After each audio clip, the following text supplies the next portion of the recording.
광산구와 전국 대도시의 아파트값이 올 들어 하락세를 보이고 있지만 광주만 나홀로 상승세를 이어가며 대조를 보이고 있습니다. KBC 광주 방송이 지방선거를 앞두고 격전지를 소개하는 코너를 마련했습니다. 오늘은 첫 번째 순서로 광주 광산구와 서구입니다.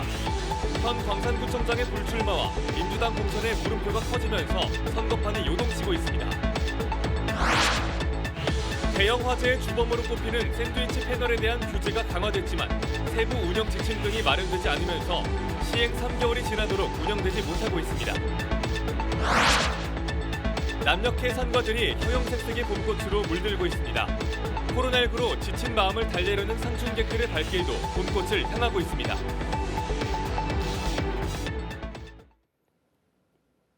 여러분 안녕하십니까? KBC 8시 뉴스입니다. 지난해 급등했던 수도권과 대도시 아파트 값이 올 들어 하락세를 보이고 있지만 광주만 꾸준히 상승세를 이어가고 있습니다. 차기 정부의 규제 완화와 다른 대도시권에 비해 가격 상승 여력이 남아있다는 기대 때문으로 보입니다. 임소영 기자의 보도입니다. 광주 남구의 한 아파트 단지입니다.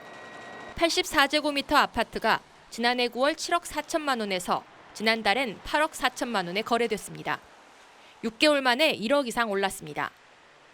지역별로 차이는 있지만 광주 지역 아파트 값은 올 들어서도 꾸준히 소폭 오름세를 이어가고 있습니다. 6대 광역시 중 올 들어 매주 매매 가격이 상승한 곳은 사실상 광주뿐입니다. 대출 규제 등 정부의 부동산 규제로 수도권과 다른 광역시 아파트 가격이 하락세인 것과는 대조를 보이고 있습니다.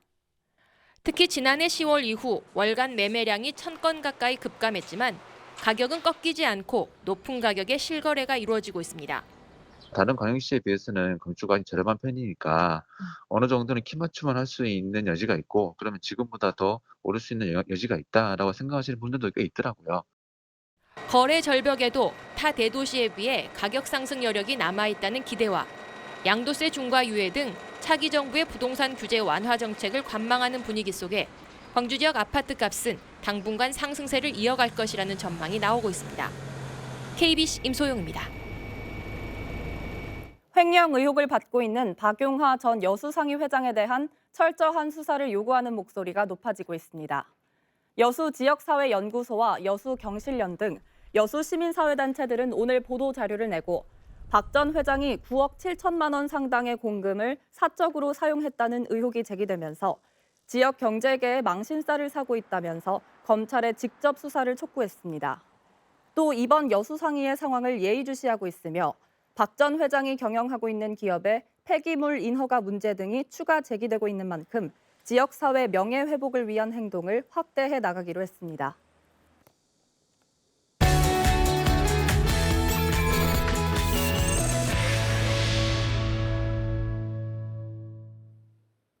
KBC에선 우리 지역 일꾼을 뽑는 제8회 전국 동시지방선거를 맞아 기획리포트 격전지를 가다 순서를 마련했습니다.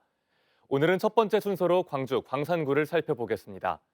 현역 구청장이 일찌감치 불출마를 선언하면서 더불어민주당에서만 후보가 7명이 나와 광주에서 가장 치열한 경쟁이 펼쳐지고 있습니다. 이영길 기자입니다. 공직선거법 위반 혐의로 2심에서 당선 무효형을 선고받은 김삼호 광산구청장은 일찌감치 불출마를 선언했습니다. 5곳 광주 자치구 가운데 유일하게 현역이 출마하지 않는 광주 광산구. 더불어민주당 공천 경쟁은 어느 곳보다 치열합니다. 우선 문재인 정부 청와대에서 일하던 인사들이 대거 뛰어들었습니다. 윤난실 청와대 전 비서관, 박시종 청와대 전 행정관, 최치연 청와대 전 행정관이 대표적입니다. 박시종 전 행정관은 음주운전으로 광주시당에서 부적격 처분을 받고 중앙당 재심을 앞두고 있어 변수로 남아 있습니다. 광주광역시의회 의장과 국가균형발전위 국민소통위원으로 일했던 윤봉근 예비후보와 광주형 일자리를 제안하고 광주경제부시장으로 활동했던 박병규 예비후보도 광산구청장 도전에 나섰습니다. 지방의회 출신도 있습니다. 광주광역시의회에서 교육문화위원장을 역임한 김학실 예비후보, 이영순 전 광산구의회 의장도 구청장 출사표를 던졌습니다. 최대 강건은 2~3명으로 압축될 민주당 컷오프 결과입니다. 후보별 구도가 어떻게 만들어지냐에 따라 유불리가 크게 갈릴 수 있습니다. 역대 광주 광산구청장은 민주당 공천을 받은 후보가 모두 당선됐습니다. 이번에도 아직까지 국민의힘 진보정당 무소속 후보는 나오지 않고 있어 민주당 공천이 당선의 가장 큰 보증수표가 될 전망입니다. 민선 8기 광주 광산구는 광주형 일자리의 정착과 인공지능 산업단지 육성, 금호타이어 이전 등의 굵직한 현안 사업이 풀어야 할 과제로 남아 있습니다. KBC 이영길입니다. 이어서 광주 서구청장 선거 살펴보겠습니다. 재선을 선언한 현직 구청장이 더불어민주당 예비후보 심사 문턱을 넘지 못하면서 민주당 경선 구도가 요동치고 있습니다. 고우리 기자입니다. 재선 도전을 선언한 서대석 광주 서구청장에 대항하는 더불어민주당 예비후보는 모두 4명입니다. 김보연 후보는 문재인 정부 국가균형발전위원회 대변인과 광주시의원을, 김희강 후보는 일자리위원회 대외협력관과 광주광역시 대변인을 역임했습니다. 배인수 후보는 20년 동안 서창농협 조합장을, 황현택 후보는 광주시의원과 서구의원을 지내며 지역사회에서 입지를 다져왔습니다. 서대석 청장은 더불어민주당 광주시당 예비후보 심사에서 부적격 판정을 받고 중앙당에 재심을 신청했습니다. 지난해 청탁성 금품을 받은 혐의로 1,000만 원 벌금형을 받은 데다 음주운전 전력도 있어 결과가 뒤집힐 가능성은 높지 않습니다. 현직 청장이 공천 경쟁에 참여하지 못하게 될 가능성이 높아지면서 예비 후보들 간 선거전은 더욱 치열해지고 있습니다. 서대석 청장은 재심에서도 후보 자격을 얻지 못하면 무소속 출마까지 고심하고 있는 것으로 알려졌습니다. 광주 서구는 전주원, 김종식 등 무소속 출신 청장을 배출했던 만큼 무소속 현직 청장과 민주당 후보가 맞붙게 될 경우 결과는 안개 속입니다. 화정 아이파크 붕괴 사고 현장 수습, 군공항과 마륵동 탄약고 이전 문제 등 현안을 해결할 적임자 자리를 놓고 경쟁력 있는 후보들이 연이어 출사표를 던지면서 광주 서구가 최대 격전지로 떠오르고 있습니다. KBC 고울입니다.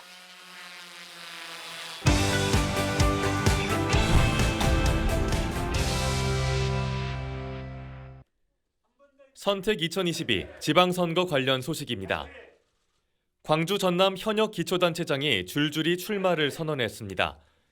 광주에선 임택 광주 동구청장이 재선 출마를 선언했고 권오봉 여수시장, 허석 순천시장, 김산 무안군수, 신우철 완도군수도 출마 선언을 마치고 다시 한번 주민들의 선택을 받기 위해 선거전에 뛰어들었습니다. 서대석 광주 서구청장이 출마 선언을 미루고 민주당 중앙당의 후보 부적격 판정에 대한 이의 신청에 나섰습니다.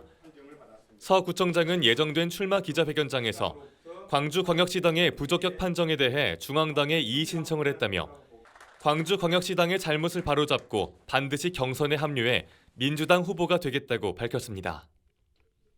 광주광역시장 예비후보들이 공약을 연이어 발표하며 정책 대결에 나섰습니다. 이용섭 예비후보는 소확행 10대 공약을 발표했고 정준호 예비후보는 광주형 비즈니스타운 조성 공약을, 장현주 예비후보는 친환경 무상교통 공약을 내놨습니다. 국민의힘이 광역단체장 후보 공모를 마감한 결과 모두 62명이 신청서를 제출했다고 밝혔습니다. 광주광역시장 선거엔 주기환 대통령직 인수위 전문위원과 하헌식 인수위 자문위원이 공천을 신청했고 전남지사 선거엔 이정현 전 새누리당 대표와 이중효 인수위 자문위원이 신청서를 제출해 경선을 준비하고 있습니다. 민주당 나주시장 일부 예비후보들이 공천심사위원회에 강인규 현 시장에 대해 철저한 검증을 촉구했습니다. 예비후보 9명은 공동성명서를 내고 강인규 시장의 무능과 부정부패로 시민의 분노가 크다며 이런 상황에서 강인규 시장에게 예비후보 등록 자격을 부여한 것은 민심을 역행하는 것이라고 비판했습니다. 지금까지 6일 지방선거 소식이었습니다. 네, 다음 뉴스입니다. 샌드위치 패널은 가격이 싸고 시공이 간단하다는 이유로 건설 현장에서 많이 이용되고 있지만 화재에 취약해 대형 화재의 주범으로 꼽힙니다. 지난해 말 정부가 관련 규제를 강화했지만 세부 운영 지침 등이 마련되지 않아 시행 3개월이 지나도록 제도가 제대로 운영되지 않고 있습니다. 김서영 기자의 보도입니다. 지난달 26일 영암군 서호면의 한 주택에서 불이 나 80대 집주인이 숨졌습니다. 숨진 여성이 살고 있던 주택이 샌드위치 패널로 지어져 화재에 취약한 데다 치명적인 유독가스도 나와 화를 피하지 못했습니다. 이미 저희가 갔을 때 이미 다 불타고 있어서 샌드위치 패널이에요. 샌드위치 패널 1층짜리예요. 샌드위치 패널은 철판 사이에 스티로폼과 같은 단열재를 넣어 만든 합판으로 가볍고 저렴하지만 화재에 취약합니다. 저희가 직접 샌드위치 패널에 불을 붙여보겠습니다.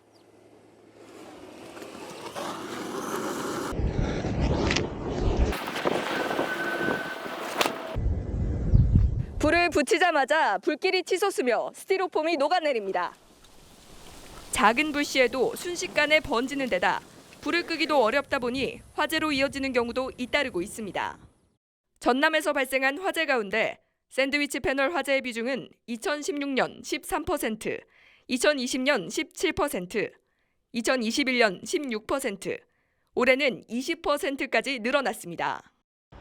계속되는 화재에 국토교통부가 지난해 말 건축자재 품질 인정 제도에 샌드위치 패널을 포함시키는 등 규제 마련에 나섰습니다. 하지만 시행 3개월이 지나도록 세부 규정이 마련되지 않아 건축 현장에서는 유명무실한 제도라는 목소리가 나오고 있습니다. 지금 샌드위치 판넬 자체가 우리 건축 학계에서는 건축 자재로 쓰지 않는 걸 원칙으로 하자라는 것이 학계의 원칙입니다. 이러한 그 규제가 약하다는 것이 저는 재난이라고 봐요. 또 기존 샌드위치 패널로 지어진 건축물에 대한 보완책도 빠져 있어 샌드위치 패널 건물의 화재 위험성은 여전히 계속될 것으로 보입니다. KBC 김서영입니다. 요즘 남도의 산과 들이 형형색색의 봄꽃으로 물들었습니다.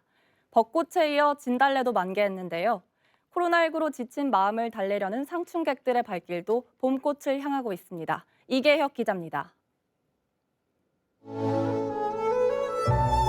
영취산이 온통 분홍빛으로 물들었습니다. 주변의 벚꽃들과 한데 어우러져 한 폭의 수채화가 탄생합니다. 살랑거리는 봄바람에 따스한 햇살까지 더해지면서 상춘객들의 마음을 설레게 합니다. 사진 찍기는 필수. 가족, 연인들은 소중한 추억을 남기기 위해 휴대폰을 손에서 놓지 않습니다. 진달래가 너무 만개하고 예뻐서 너무 힐링이 되고 너무 좋습니다. 오셔가지고 사진도 많이 찍고 꽃도 많이 구경하세요.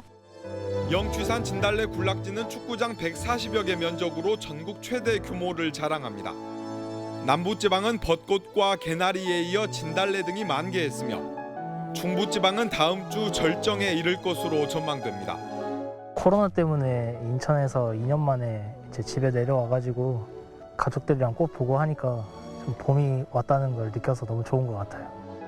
여수 영취산 진달래 축제와 광양 매화 축제, 구례 산수유 축제 등 전남을 비롯한 전국 봄축제 대부분은 코로나19 확산 우려로 3년째 취소됐습니다. 하지만 거리 두기가 완화되고 일상 회복이 속도를 내면서 모처럼 봄 기운을 느끼려는 발길은 이어지고 있습니다. KBC 이계혁입니다.